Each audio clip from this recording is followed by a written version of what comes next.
My name is Adam Rose, and I'm giving my oral book report on Dave Pelzer's A Child Called It. This book is an autobiographical narrative of the abuse Pelzer suffered as a child. All of the abuse was caused by his mother, who, in my opinion, is one of the most despicable people on the face of the planet.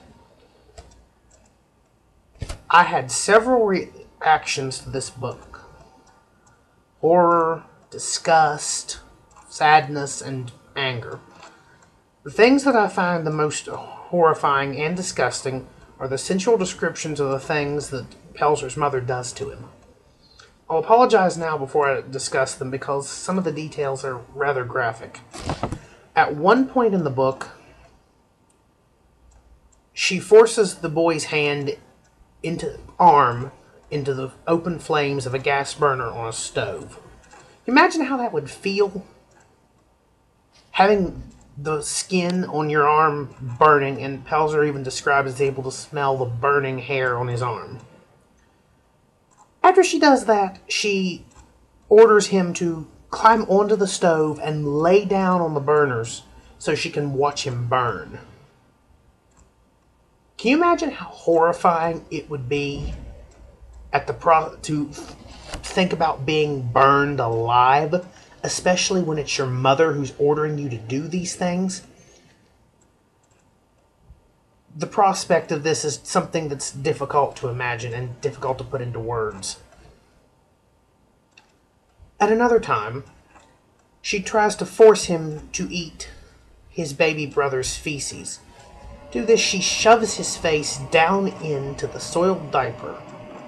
Just the smell of that is enough to induce vomiting. Can you imagine what it would be like having this going up your nose and being smeared all over your face?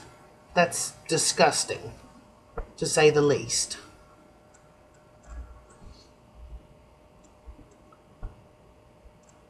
I think the thing that made me the saddest was the dish soap incident. At one point, Mrs. Pelzer forces her son to swallow dish soap, which gives him diarrhea. Then she won't let him go to the bathroom. Instead, he has to stand in the garage in clothes soiled with his own filth, and when he can't take it anymore, he goes and grabs a bucket out from underneath the sink and uses that to relieve himself. About this time, his father walks in. Just the description of how pitiful and low that he felt, and the mental image of it, it's heart-wrenching. There's no other way to describe it.